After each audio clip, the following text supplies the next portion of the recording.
This is Mark, and this is episode 19 of the Why Are We Still Doing This podcast. So this is the first part in a multi-part series. Why do we still think we know everything about relationships? And in this series, I'm joined by two friends who have been on the show before, Scott Balawender and Colin Moran. And Scott and Colin both bring a lot to this series for a couple of reasons. One, Scott is a school adjustment counselor and also has experience in marriage and family therapy and also running men's support groups. And Colin, well, he's had a lot of awful relationships. But who hasn't? I've repeatedly talked about one incredibly toxic relationship on this show that ended up teaching me a lot about relationships and ultimately myself.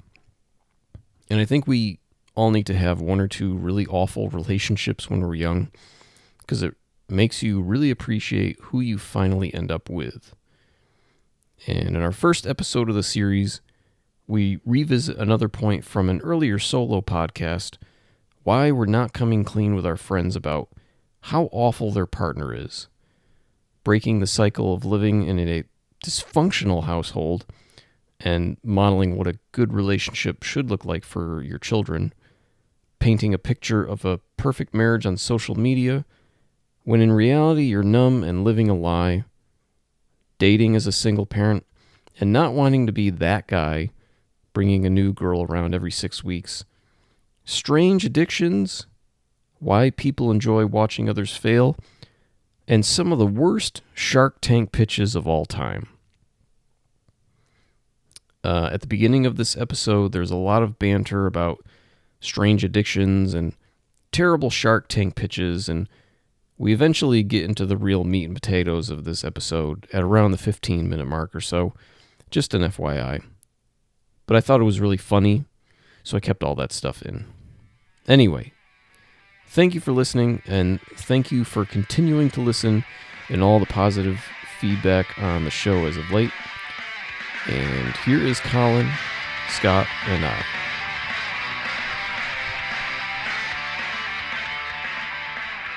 This episode brought to you by Wild Turkey. Wild Turkey Kentucky Straight Bourbon Whiskey, crafted with conviction. Drink responsibly. Responsibly?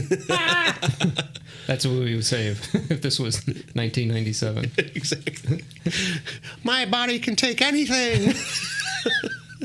I'm invincible. Oops. Well, I don't get hungover though. I don't get hungover as an adult. I got hungover a lot in my younger days, and I don't know. Is it because of all your training? Yes, I think so. I think I've reached levels of skill unattainable unless you've had this many years of practice. Mm-hmm. Kind of has an isopropyl alcohol thing to it. Well, I mean, it really does. It's kind of. I mean, it's got a good proof. I like 94 and 100 proof stuff. That would be a great prank show segment to do. Give the homeless isopropyl. We've secretly replaced their vodka with rubbing alcohol. Let's see if they notice. My dad used to tell me that the bums in West Springfield would, the unhomed people. This is a long time ago, but they would drink Lysol. Lysol. They would drink Lysol or Listerine. No, both. Lysol is the spray. Yeah. So Lysol was around back then. Yeah. That was a chemical, Yeah. Well, have you ever watched Intervention, A&E Intervention?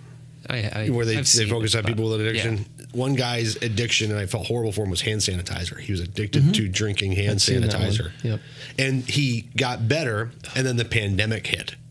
And everywhere there was hand sanitizer. It was just everywhere. So he was stealing it off desks and... Because it was, imagine being an alcoholic and not wanting to drink anymore, but everywhere you go, there's Easter egg beers hidden. Oh, my God. That is the worst. Well, this is hard. Oh, my God. At least we don't drink hand sanitizer. He would mix it half with water. So was he doing the scented or unscented? He preferred unscented. Straight out, plain Jane hand sanitizer, which contains a ton of alcohol. Have you seen like the soaps in TJ Maxx? Like they have like PBR soaps or like whiskey soap. Yes. Or what if they had like alcoholic like PBR hand sanitizer or like Jack Daniel's hand sanitizer? I struggle to see if I was ever. I'd never buy it, but I hope no one would ever gift me one of those thinking I would want it. A alcohol flavored scented soap. I mean, that would just get you into so much more trouble, though, too. Have you been drinking, son? Yeah. No, I'm just really clean. I took a shower. Yeah. You stink like a brewery. If we had to go to work, then like at school. I think Mr. Balawender's got a problem. No. Perfectly sober. It's my soap. I was going to say, on one of those addiction shows, though, I did see someone who would eat like the stuffing out of her couch or whatever, and that was... Oh, that might have been My Strange Addiction. Yeah. Because there's My Strange Addiction. Yeah. All right. One woman I watched, she had the most peculiar addiction in that she had to fall asleep with a hairdryer on next to her, on the pillow next to her, blowing at her on high. Because the heat, it was like, do you know how infinitely stupid and dangerous that is? Yeah. So was it the noise or the heat that she liked? Both. Okay, so there are space heaters. No, but and nothing they told this woman would get her off of hair dryers. Hair dryers were the optimal thing, and plus she literally put it, and she mentioned how 4 or 5 pillows had burned. Yeah, She'd had I wonder if it was also like the actual sound. Like the frequency that the hairdryer was at. Yeah. Because it's very high pitched. Maybe not white noise, but it's... They're not meant to run for they're not. 8 hours. No. And to have one on high next to you, it's like when that guy in Fish Tank pitched the bacon cooking alarm clock. What? This is very dangerous. He came out. He was legitimately pitching this thing. This is on Shark Tank? Shark Tank. He's only got a prototype of it. So it's this wooden box that he's made, and it's got an alarm clock, clock attached to the front of it. And he begins to explain about how when it alarm goes off, 6 a.m., it'll start cooking you bacon, a couple of slices so you can wake up to the smell of bacon. So the clock is also an oven? Yes, the clock is what cooks the bacon. You set your alarm for 6 o'clock in the morning. Bing, it starts the bacon cooking process. But you're also leaving bacon at room temperature all day. Yes. Not to mention, that's inherently a dangerous idea. You'd have to clean your alarm clock every day. Yes. I'm just trying to picture and not to mention the foodborne illnesses. Yeah. Mark Cuban or Mr. Wonderful. I'll give you $1 million to go away right now. Well, this poor gentleman, though, he was legit. I had a feeling, because What was the name of the product? Wake and Bake? Ooh. In Wake and Bacon? Wake and Bacon. I like to watch Shark Tank clips. Oh, I love it. Because I don't know what it is about, though I have no interest in investments or finances, but I watch Shark Tank. I think part of it is like with American Idol, and that there are a lot of times we want to see people tank and we want to see people fail. And sometimes that's entertaining. It's like when you get, she bangs. People love to see people crash and burn, and that's part of it. Not so much Shark Tank, but I think that people... Oh, I love it when someone comes out with a shitty idea, though. Oh, yeah. Because it is sad, because there's some that make me mad. I'm very mad that someone devoted their time, their energy, their money, time away from family to develop this horrible idea. Mm-hmm. Mm-hmm. Do you think all of them are real? I believe that there's an element. Yeah, I think there's an element of authenticity to Fish Tank, at least because I've gone and read those articles, the behind the scenes stuff. Yeah. Because I'm always very interested to see which one of the businesses actually went on to be successful. Because think about all the products and businesses pitched on that show. Yeah. Yeah. The success rate, I believe, is 1 to 3%. Wow. Because there's Scrub Daddy and a couple other ones. Yeah.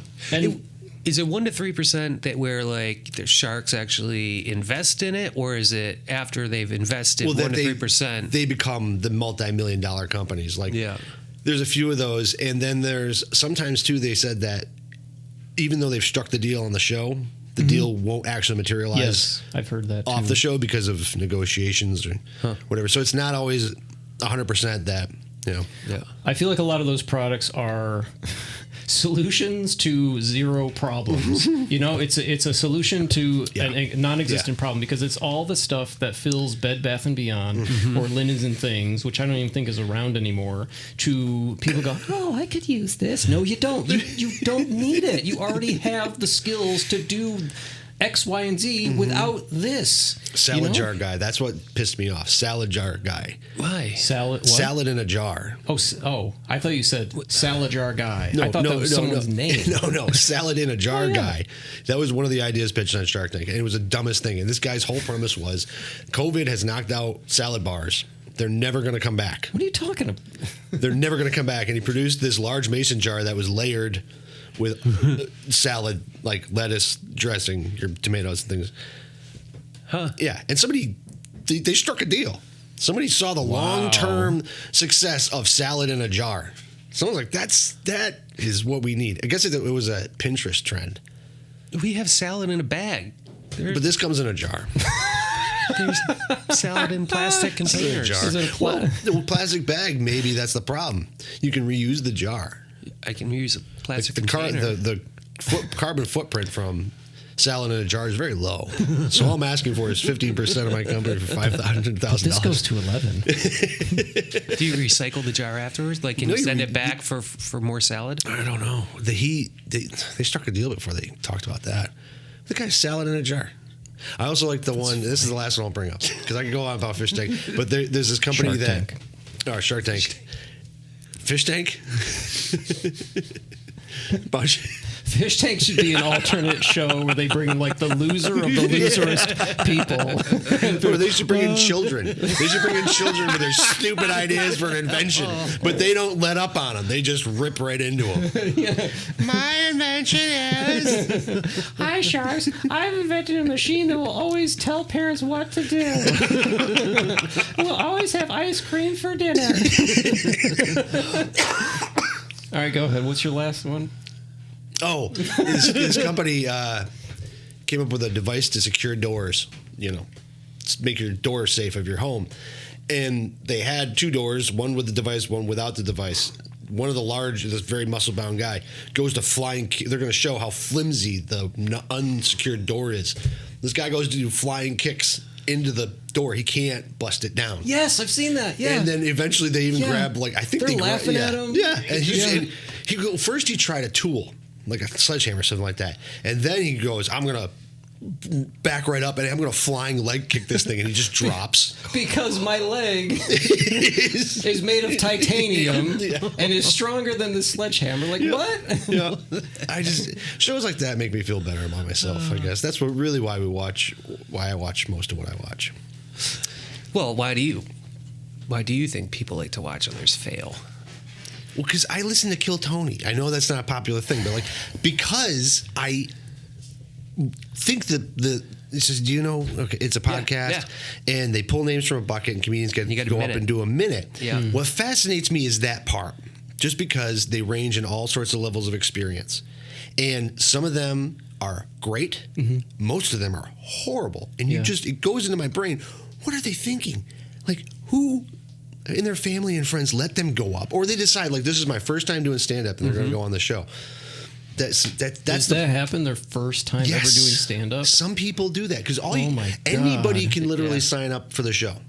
You show up to the venue, you put your name down, they put all the names in a bucket, and the host Tony just pulls out the names. That's unbelievable. And you get a minute. And you get a minute. I knew you had a minute. So watching these people, some of whom be successful, most of whom being bad, he asks the crowd every show, who likes comedians doing well on this show? Yay.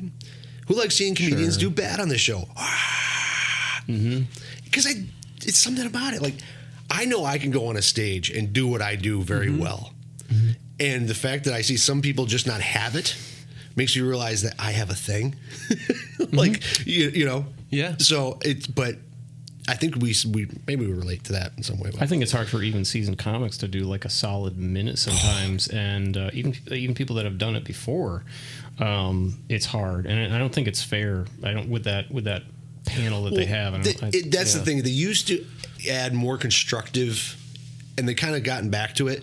The people on the panel would, yes, roast the comedian who just, but they would also give some constructive criticism on how to make their act better. Yep. Some of the people, though, have no business ever trying it again, and they tell them that.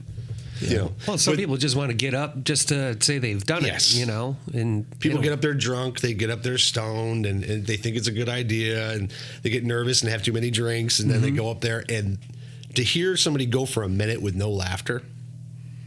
Well, I've gone a minute with no laughter. Maybe. I mean, not a long time, but see, that's why I admire your ability to do stand-up comedy, because you just, if you throw it out there and it doesn't work, you're left with that silence.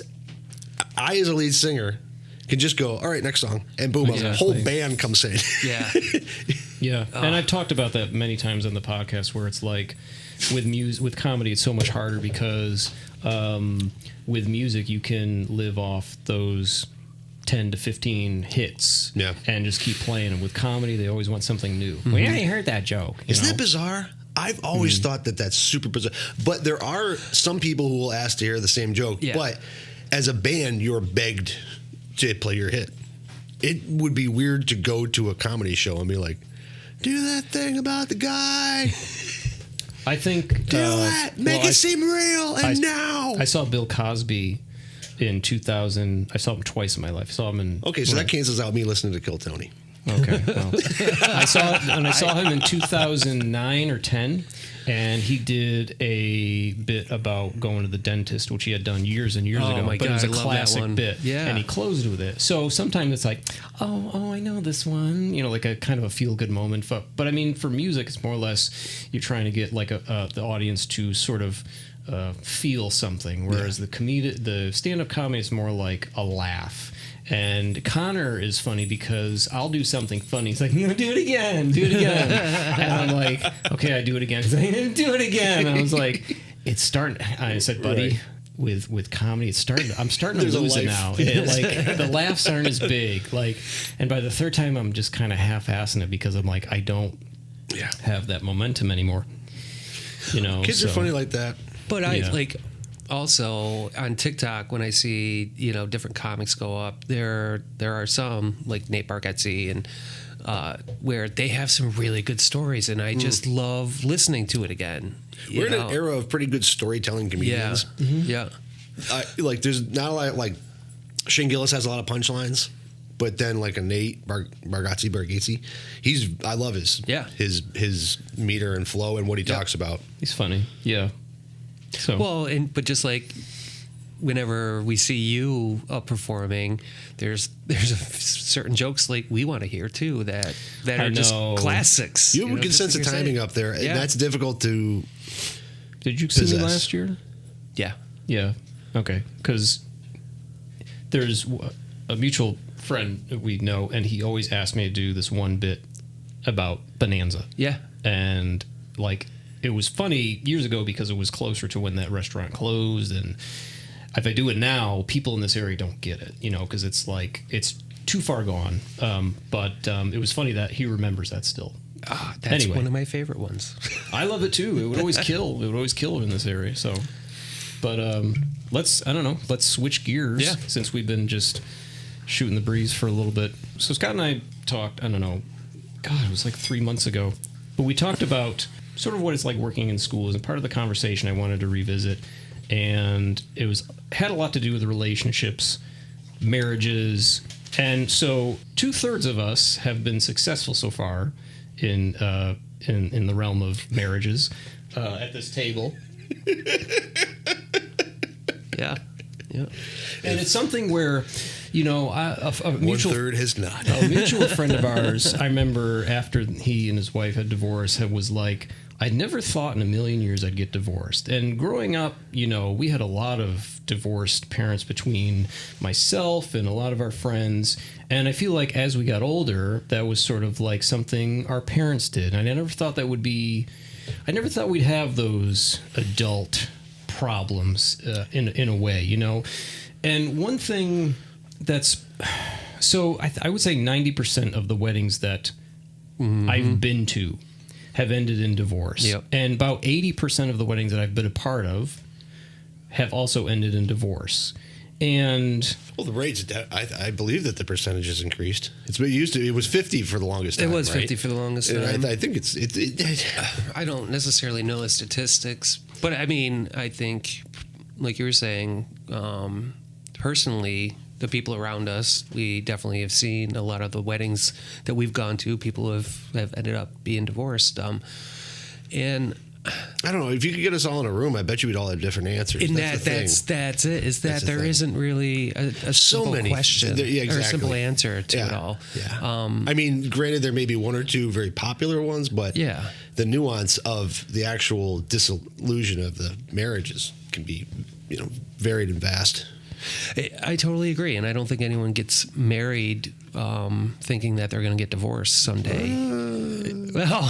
But there's been a lot of honestly, you have that hope. I think the people that went to mine thought there was a pretty good chance. No, I think they thought there was a pretty good chance. I didn't say the other people. I said the people that are in the relationship. I know a couple people with some strong foreshadowing abilities. Well, it's one of those things. We were out one night, and you looked at us and you said, basically, like, why did you let me get married to this person? And I said to you, you wouldn't have listened anyway. No, I wouldn't. You know what I mean? And that was have. something I talked about in a past episode. Where why do we not come clean with our friends about things like that? You risk damaging the friendship. Well, exactly. Yeah. That's the main thing. I remember asking somebody. It may have been Eric. I said, am I the guy who got married that some of the people in the audience were like, this is a bad idea? He's like, yeah. I go, really? I mean, he's like, yeah. I'm like, why didn't you tell me? And for the same reason, he goes, you can't. You can't. I mean, because that would be like changing your whole life. Yeah. And I did have, no, I'm not going to say. I did have a friend who was messaging me like a couple of weeks ahead of the wedding telling me what a bad idea it was. It was a female who famously was infatuated with me. Yeah. And and I didn't have her number saved in my phone or anything, so I was getting all these text messages telling me, in your heart it's not right. And I'm like, this is weird. Yeah. Stop. Am I keeping this an part? ulterior motive? What you can I mean, you edit it the way you will. I mean, I doubt she'll ever listen to this, but it was awkward, it was weird. But you can't tell somebody that stuff. Mm-hmm. I wouldn't have turned around if you told me on my wedding day, "Hey, Colin, this is not a great idea for you." I wouldn't have said, "Well, okay. I just needed somebody to tell me." Exactly. Run out. No, the wedding's off. You've been like, no, we'll be okay. Yeah. There's been so many of those where I'm sitting in the back, and I talked about this on the show once about how like I just knew that these two people are toast, and not necessarily you. And I know that every relationship has its struggles, and I know you had your struggles, but I don't wholly regret the decision. Well, no, and I've had a lot of time to think about. You have your daughter. Yeah, exactly. If I were to go back and do anything differently, and alter my fate in that way, I couldn't imagine a life without her. So I wouldn't want to change anything. And to Lindsay's credit, I mean, like there wasn't a good period of time where we were getting along well and we made a good team, Yeah. And I think that we had trust, which I always say is the number one. It sounds cliche, but that's the number one ingredient to a successful anything. Business venture, band, what a relationship, trust. And we had that for a good chunk of time, But we did have instances, and epically, where we did not get along. And, it was heavy at the beginning. We had issues. Scotty B, I roomed with. You heard us argue. Oh, yes. I mean, and that arguing carried on to the next department, kind of, and to the next, and it just was less at times. Mm-hmm. I mean, arguments are common, though, and happen in every relationship. Yeah. I mean, but see, arguments is one thing, fighting is another. Yes. My dad used to tell me all the time, like, it's okay to argue with your brothers, don't fight with your brothers. Yeah. And that was the difference. We were fighting, So I don't solely regret the decision. I don't want people to think that, I would hate to my daughter to think that she was, born out of no love. Yeah. No. Which wasn't the case. That was not the case at all. There was definitely... Right. A lot of times. It was a fun wedding, too. It was a fun wedding. I mean, I had a blast that day. I was one of the first of our friends to get married. Yep. And I remember, I think if I was to go back, I would probably do some things different because, I don't know. we were obviously I didn't have anything to go off on, but after going to weddings years after, I was like, oh, we could have done that, or we could have done that, No, your wedding had the coffee bar at it. Did we? Yes, which we tried so hard to get for our wedding. Your wedding was a blast. Thanks. So was yours. So both of your weddings were tons of fun. But I loved the coffee bar at yours because as everybody's dancing and having a good time, they had at Jiminy Peak, they wheeled out this cart. And on it was coffee, decaf tea, but also like Kahlua, Bailey's, Jameson's, and so on and so forth. And they made you could have a straight cup of coffee, or you could have an Irish coffee. You could put some Kahlua in it. It was such a brilliant idea. And I also remember that night, too, forgetting my keys. Yes. I remember that. I forgot my keys, or I couldn't find my keys at the end of the night. How did you get home? We left the Jeep there. Yeah. And you know what happened is I put them in the suit coat that we returned that night. The wedding suit. That's right. So that's where my keys went. But stupid me, like these two just had the longest day. A wedding is exhausting. But it's emotional, it's busy or whatever.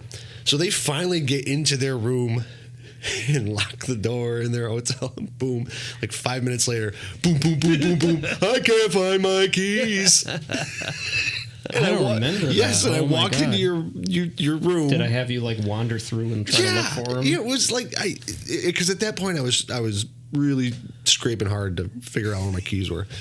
Then we solved the mystery. Your wedding was a lot of fun because it was a surprise wedding. It was a beautiful day. It was a great day. We lucked out. That was fun because watching the look on people's faces when they started to realize where they were was golden. I think one thing that I was thinking about is at the time of our wedding, we didn't really have a lot of social media to go off on, and we didn't really have. I think a lot of people now, they ham up their weddings, not so much for themselves, but to blow it up on social media. It's the same thing with, I think, like gender reveals and things like that. It's just, obviously, it's a little over the top, but where do they see these things? They see them on social media. And sometimes I'm like, is your wedding all this, these fireworks and all this stuff for your wedding? Is it for you, or is it for someone else that you don't even know? Yeah. That's liking your post. To be jealous of you. It's kind of. It's also too to impress the people that are there at that wedding. Yeah, it's not for grandma. It's not for grandpa. It's for your followers. Well, I mean, there's a segment of the population that's going to compete in almost any of those things. Like there's competition online between parenting, the events you're throwing, the life you're living, the things you're owning, how you're pampering the living hell out of your kids.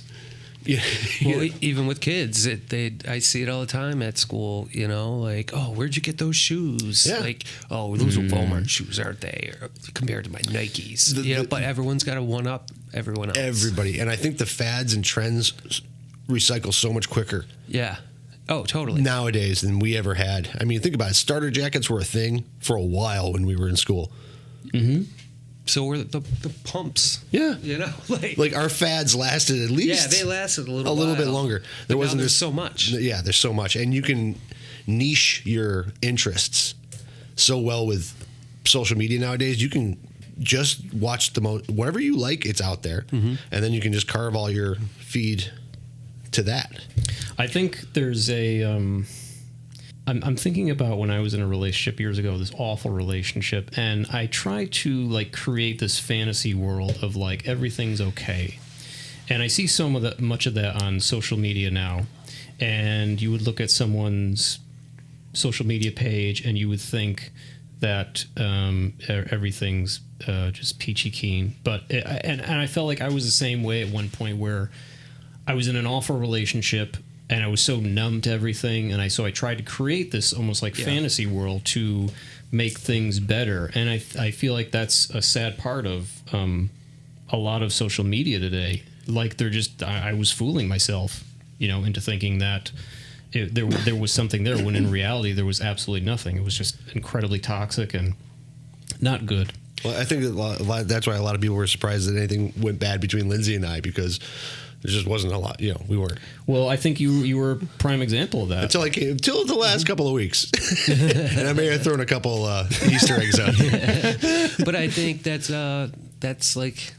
how you protect yourself. You know, it's a protective factor of like everything is going to be okay. Like that's constantly like the cycle of violence that happens in relationships where it just starts, you know, they have a huge fight and maybe there's abuse going on, but then the abuser turns it around. I'm sorry, I'm never going to do that again. And the victim, you know, hopes, okay, maybe it won't happen again. And I can't necessarily, you know, change my life around. So they hope that things are going to change, and for a little while it does, but then it cycles back, and so that's why you see that cycle a lot. I'll never forget being with that girl, and toward the end of the relationship, I remember for a hot second thinking maybe if we had a child, things would change, things would get so better. many people do and that. it was very much, it was very quick, but I remember, Is that? Yeah. Was that ever your thought process? No. You know, Lindsay and I we were on board to have a child together. Yeah. You know, it scared the living pants off of me, so I wasn't as I was very serious about it. You know what I mean? Because I was nervous and scared about the change, and then the magnitude of the situation. But yeah, we you know, at that point, yeah, because I you know, I figured it was a good step to take. And I remember vividly one day driving down to and I was taking a left at McKinley Square, and for a brief second, like I saw, like I could feel I had a kid in the back. For some reason, it was that moment where I realized I wanted to have one. It felt like she was in the back in the car seat. Yep. You know, so it wasn't to save, because our I think we figured we would continue to argue, but it wouldn't get any worse. Yeah. But it did. That you can. It did get worse. I can handle this. And it was not because of having the child, not because of Brixton one bit. Yeah. A big proponent, and I think this is one of the many millions of reasons why people split. You know, she eventually found who she was as a person, and that was not, and the life that we had, the home that we had, and, you know, and this is excluding Brixton, but was not the one that she wanted anymore. You know, because we started dating young. She was 17, I was 23. You know, it's so. I think people do sometimes. Say that again, sir. She was 17 and I was 23. She was about a few weeks away from turning 18. I took her to her prom. I was the second oldest guy there. Al went. Didn't Al go to that too? No. Al wasn't there. Forget who is it. I know Mitch was there. Brian was there. No, Brian wasn't there. Mitch was there. But it's just that was one of the, there's millions of reasons why. Then that was, and I think that because neither one of us was getting what we needed out of the relationship, that's when the fighting became our only relationship. Yeah. That's a thought that I had, and I talked about it in one of my podcasts about two people who, let's say, I talked about high school sweethearts and how I feel like if they're going to be successful, they have to be two people that are, I think, really come from really solid families, like families that have dinner together. They say, I'm sorry to each other. You know, they got to be like really well grounded. Because if you have like two dysfunctional young people going out, like one of two things is going to happen. One of those people is going to grow as a person and realize that the other person is not giving me what they need at that time. Yep. Or two, nothing will change and it'll be a total train wreck once they have children. Right. So, well, I think there's just so much development that goes on from those ages. At 23, you think you're pretty cool and mature. At 17, 18, you think you're pretty cool and mature. And then you're constantly being blown away by every year realizing how much you don't know. Well, your brain's not even mature. Exactly. You know? Exactly. I wasn't fully frontally lobed, you know. No, I was talking to someone, maybe it was you, Colin, about how my daughter obviously is of the age of boys, this and that, and we can have adult conversations with each other like how we're having now, but again, her brain is of a 13-year-old girl. And I sometimes have to realize I was 13 years old once. I was 15 years old once. I remember when my girlfriend in high school broke up with me and telling my mom, I'm never going to find anyone like her ever again. When did you go on your first date? How old were you? I was in 8th grade. How old were you? I think it was the snowball. I think, so in like 9th grade. Wait. You went to Snowball that early? Yeah, 9th grade. Really? I didn't think freshmen could go to Snowball. I'm sorry. Maybe it was freshman reception. Okay, so you went on that was a date with a girl? Well, yeah. Or you just hold hands? He went with a soda machine. We had a kiss. We had a kiss at the end of the night. Okay. Yeah. It's a date. That's a date. Yeah, You went to it was an a event. date. Okay. That's right. You went on a date. Yeah. I don't think we went on a date after that. I think it was pretty much done. But So what age did you think Ava would start dating?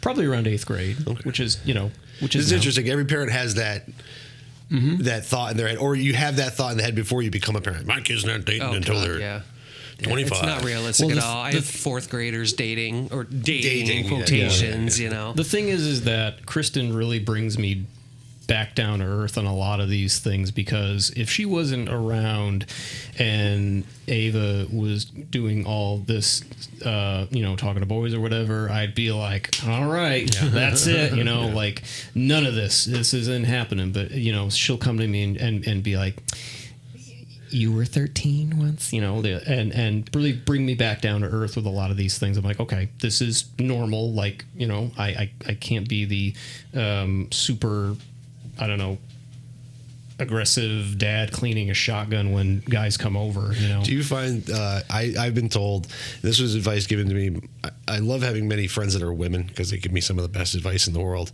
And one time, one of them said to me, when I'm, trying to have the same kind of talks that you were having with Ava, you're too wordy. You're too wordy. And I'm like, oh, you're right. Yeah. Do you find yourself being too wordy? Like, because you want No. it. Oh, okay, so you do a lot of active listening. I do. I will listen, but when it comes to friends and stuff like that, I'm just like, find someone that, and this is friends and boys and whoever, and I'm just like, find someone who, makes you laugh and and treats you well. I feel like too many words is just going to confuse the message. So I just try to say, and I'm glad that Kristen and I have, a good relationship and that we can model that for her, because obviously I did not growing up, I saw my mom and dad. I don't know if they ever hugged, so, but I'm glad that we can kind of model that. Yeah. But where did you pick that all up from? Because both By you watching and Kristen, my parents not do it. Yeah. So sometimes it's Because that is it is strange. identifying Yeah, exactly. what not to do. Because that's the whole thing. Because I see some of our friends getting divorced really quickly and easily. And Kristen and I, when we were talking about, getting married and stuff like that, we came from two families who have parents of divorced. Why would we ever want to get married knowing what, marriage looks like to us, and my parents were married for over 55 years. And my parents are coming up on 50. Yeah, I don't know. I came from a home where my parents, they had their times. They definitely had their struggles and their ups and downs, but they stayed together the entire time. And I always thought that was funny, because I figured, well, if I'm from a family that the parents have been together forever for, I'm never going to get divorced. Yeah.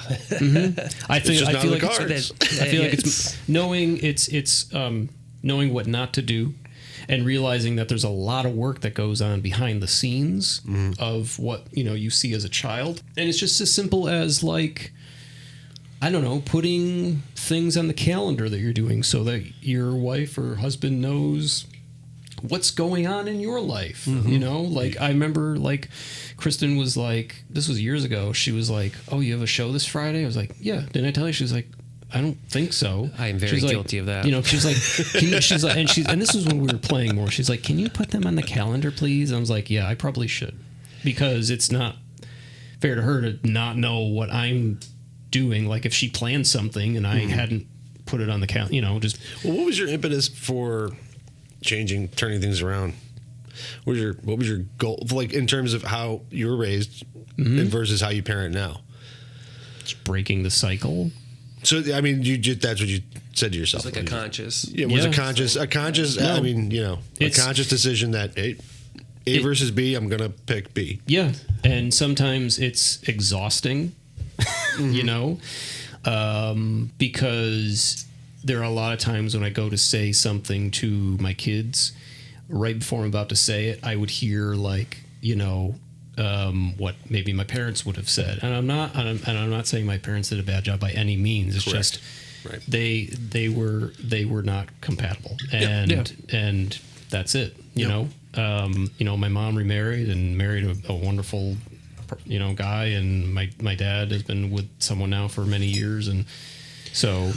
Well, and I think, that's the thing too, is like, just because your relationship doesn't work out doesn't mean either one of you are horrible people. Like, you just may not be compatible. Right. Mm-hmm. Or like you were saying, people change, and one person may have that change them, and their partner may not be able to, or be afraid to change at that point. Mm-hmm. And so then there are those different needs. Yeah, they're not compatible. But like I say, like I think there are women that would kill for someone like you, Colin.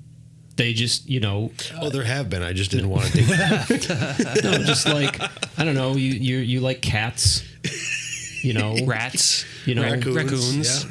But, well, I mean, I don't put myself out there. I've had some relationships since my divorce. When those didn't work out, I'm not on the apps. I'm not on the dating apps. I don't readily flirt with anybody. It's been on the apps, right? Have you? It was so brief. It was really so brief. Mm-hmm. Because I found I have a Facebook dating profile, but I only turn it on and off. My swipe right rate is like 0.00000001. I use it to people watch. All right, so I need some cliff notes here, like swiping for dummies. So when you swipe right, that means what? You means you give the person a thumbs up. Okay, and when you swipe left, that is means, no. Okay, that is a no. Okay. So right is a yes, left is a no. Okay, and that is on what website? Is it Any a lot of websites? Any of them. Yeah, okay. it's typically that's your thing. Well, the problem is too is coming up with a profile for yourself and trying to sell yourself like a car. It's ridiculous. Try to miles. come up, even if you're with somebody, just try to write a profile for yourself.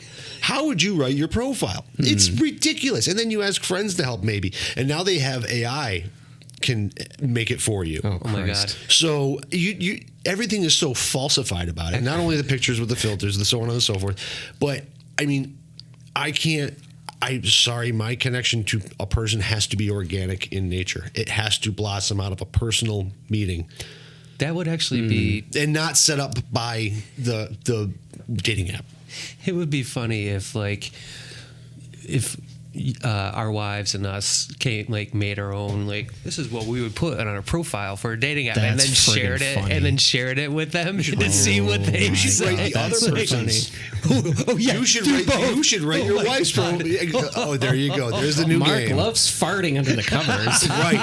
Oh my God. There's your new TikTok There'd trend. definitely be tones. We're copywriting that. No one else can do that. That's a great That is so idea. funny. Hi, I'm Mark. I love podcasting. Because they have the thing where the couples paint each other. We did. Did you do We that? have pictures. Bridget just took them down the other day. We did that. Were they good or were they? They were not that good. Were you clothed? But I think if it was, On velvet couches with apples in their mouths. I think it was the paint. No, it was just the type of paint. It was oil paint. I didn't like it. But we did that New Year's. It was my sister, her wife, my mom, and my dad, and me and Bridget, and we all sat across from each other at the table on New Year's Eve and just painted for each other. Next New Year's, you're writing each other's dating profiles. Yeah, that would be. And you only get 500 characters. Ooh. That's the problem. By the time you're used to, and I used to have some really good. I would throw away the idea of saying anything about myself, and I'd write a short story. And my favorite one was, he steps out onto the barren space wasteland amongst all the bottles of prosecco. Oh my God! Yoga pants are tattered, flying. He has used as flags in the background. He goes, "Is this hell?" A voice comes out of the darkness. No, this is Tinder. Are you getting people to swipe right on you? No. No matter what I tried, and I even tried a dating profile just for fun, where I looked like Uncle Chet and I had all of his bio information.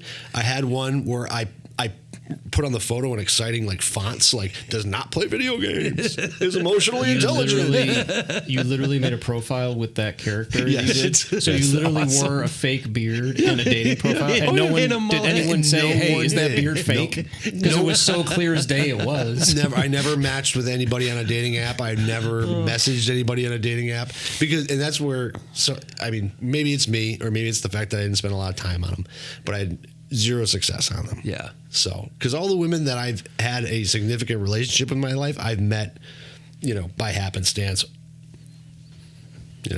organically. Yeah. Mm-hmm. And that's what I would like. I mean, but also too, I'm not in a position to date. I'm not. I don't have it in me. It's expensive. It's time consuming. Yeah, and you're focused on your daughter. And I'm only going to have this time with my daughter once in my life, and that's why I can't. When I date somebody and I have, obviously, always have my daughter. My brain starts to. I find it difficult to divide my brain between the two. In terms of making sure I'm paying attention to both and giving enough of myself to both. It's just easier to sway all the focus onto Brixton. Yeah. Yep. And you don't want to be that guy. I know you wouldn't be, but I know you wouldn't be bringing someone around every 4 to 6 weeks. Right. She's only met a couple of she met the two that I dated for good portions of time. And it was years ago, I feel like. And it was years ago. It was years ago. And it was interesting too, because here I am, being known romantically with this other woman in front of my daughter. Yeah. But I don't think that she ever took offense to it. She didn't have a problem with me dating. It's not like she ever told me, "Dad, please don't date." That was my decision, where I'm just like, you know what?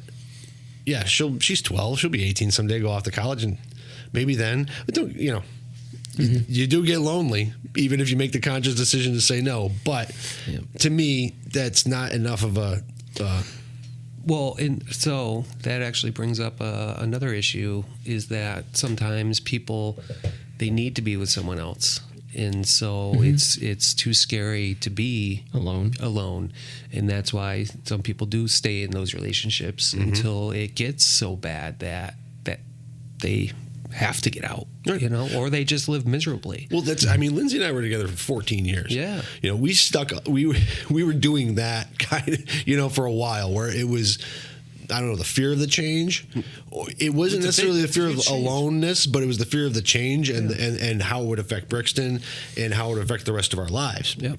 And so after being together for that period of time, but I totally agree with you, where I've seen people that have to be with somebody, and I'm convinced they've run out of people around here to date. It's not a big area. And I get it, because the human body does naturally crave some sense of affection. Connection. Yeah, yes. And affection. Yes.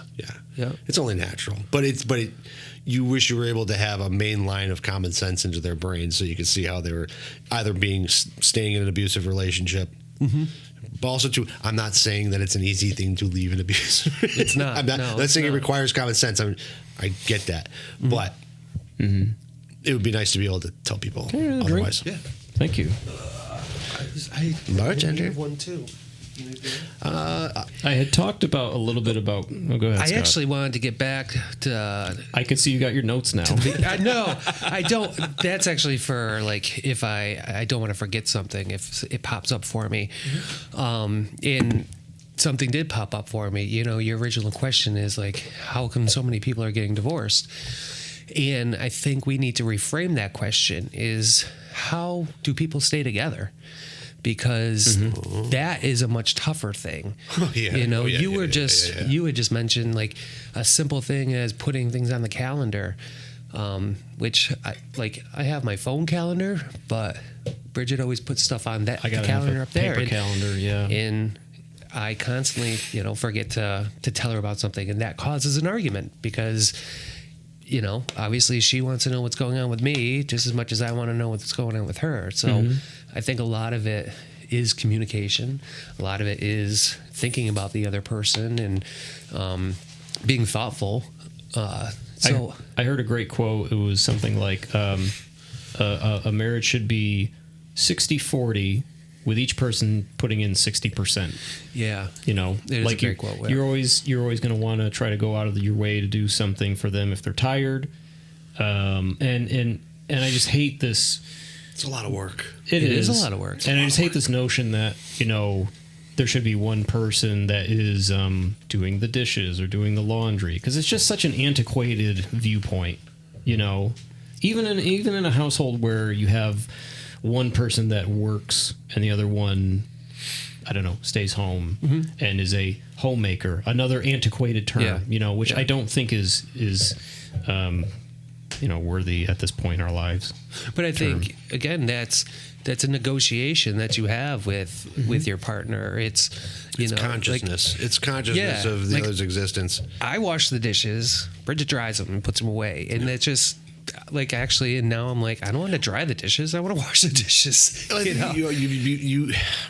It's a care outside of yourself. Yeah. When you exhibit to somebody else that, obviously we are in our own existences every day of our lives. So we tend to focus on us and take care of ourselves. Yeah. When you're extending that consciousness to another person and being aware of their day or aware of their situations and stuff like that, it truly is, I think, what boils down to, it's the little things, like all these things you got. I mean, they're big things, but the little things make the big things. Make the big things. And I think you can't just live off of big things. You can't just hence like the big weddings or big vacations, because that's not what keeps a relationship together. It's what the day-to-day grind that you do. Exactly. It day to day. And I think seeing that no one has a concept of that magnitude of future. And so that's really what, and you don't know how long it's going to last. No. You don't know what the future is going to hold. That's what the shows like The Bachelor or The Bachelor always, I just can't stand them, because they always put people in these lavish situations where, like, if I went to a vacation and like rode a helicopter into Cancun with Cookie Monster, I'd probably fall in love with him. Yeah. But the thing, I don't. That's Freudian. Mark's got a thing for Cookie Monster. I would love to see an episode of The Bachelor where they put two people in a room. I've talked about this before. Two people in this makeshift living room with a giant pile of laundry, and they gotta fold the laundry together. Like, is this how you're gonna fold it? Yeah. Like the one folded wrong. This will really, truly show if you're compatible. What's the what's the game show where they travel all over, like teams? Great Race. The Great Race, yeah. And you see some couples on there, and some couples do really, really well, and then others just like totally just fail at everything, because again, it goes back to the communication. It goes back to like, how am I taking care of the other person? Am I using the other person in a way that is needed? Am I allowing them to take the reins at times? Because especially for guys, it's tough for them to hand over the reins sometimes too. What's your question? Do you have a question? I was thinking, I'm like, what is more difficult for a couple to get through? Like one big, holy chaotic moment, or the daily, like you said, the day to day.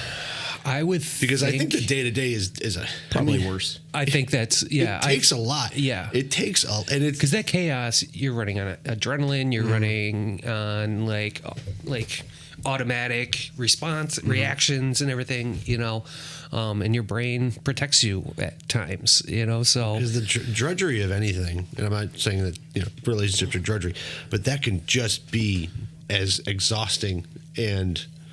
Well, yeah, it's all the time. Yeah, it never ends. But also, but see, when as a couple you experience something big together, whether it be one wrongs the other or it's just a big life event. It's like it's amazing how sometimes you're able to just put aside everything from that day to day thing and come together for that. Yeah. For that thing. Yeah. And that's such a mega important thing, because when you're sharing somebody's life, you're also sharing their events, good or bad. And it becomes think about it. Any average married couple is just like you got two lives together, and you're going to go through some of the typical and most momentous stuff, and sometimes unexpected, and that takes a lot to actually care outside of yourself. Well, you have to be prepared to take on someone else's baggage. Yeah, everyone comes with their own baggage, yep. And if it's something that you can handle, then go for it. If not, then. And what's funny is that sometimes you don't realize all that baggage until down the line. Down the line. You're right, because you get to know a person. I mean, you're constantly finding out new things about your partner a lot, or not, maybe not constantly, but I don't think that the discovery ever ends. No. Yeah. Oh, there's going through like with my mother-in-law's house, just seeing different things, like different old pictures of my wife and stuff. It was just things that I had never heard of before. Is it crazy to think about your spouses before you married them? Before you ever dated them? Like their life pre you? No. But you see like a picture of it. My wife talks about it all the time, like to look at a photo of them from like 6th grade. Yeah. You're like, that's crazy. Like, what if I was in 6th grade with her? Would we have liked each other? So would we have talked? Would we have been friends? Yeah. We had Roller Magic in that Bridget used to work there when she was a teenager, and there's a picture of my sister's birthday party, and you see Bridget in the background. Really? That's fantastic. Yeah. I never knew that. So there's got to be. Did you ever have an experience where you ran across Kristen before you? No, but she may have been at one of our Detriment shows in high school. That's great. Like one of the last shows we played at the Roberts Company building. She says she went to that show, and that's why I asked you. I said, "Can you go through the photos?" Because you said you have some. Yes, I've still got to do that. Because obviously her brother was there. And I knew him, but then it wasn't until years later that I knew he had a sister. Oh, I hope I have a photo. But that would be just crazy to be. But I know because her younger brother is tied into Lisa's family, so I may have been at a Christmas party one time at Lisa's house, and she might have been there. How crazy is that? Yeah. But I was telling somebody about this today about how when I moved back home in 2005, I remember. My mom was like, "You'll meet someone." And I'm like, "I know everyone around here. I'm not going to meet anybody. I know everyone." Yeah. But lo and behold, I got lucky. So. Well, see, Al hooked you up, and Al hooked me up. Yes. And you guys are still married, but we're not. So, he's batting 500. And the thing was that I saw her picture on MySpace, and I thought she was really cute. And I saw that she was friends with Al, and I said, "How do you know this girl?" "Oh, we work together." And I said, "Can you put in a word for me?" So he said to her, "Hey, my friend Jigsy wants to meet you." And she goes, "That is the dumbest name I've ever heard of." Jigsy? And she said something like, "Is he anything like you?" And he goes, "Absolutely not." Absolutely not. Oh, it's funny. That's a great story. That's a good follow-up question. Smart girl. That is funny. So I'm very happy. Al was someone who basically got me into playing with you guys, and also kind of helped me meet Kristen. So that's great. There's two great things that he's done. So it's awesome. Matchmaker. Make me a match. Hey, thanks again for listening. We'll be back with part 2 of this series in 2 weeks, and we will see you then. Thanks, everybody. Bye.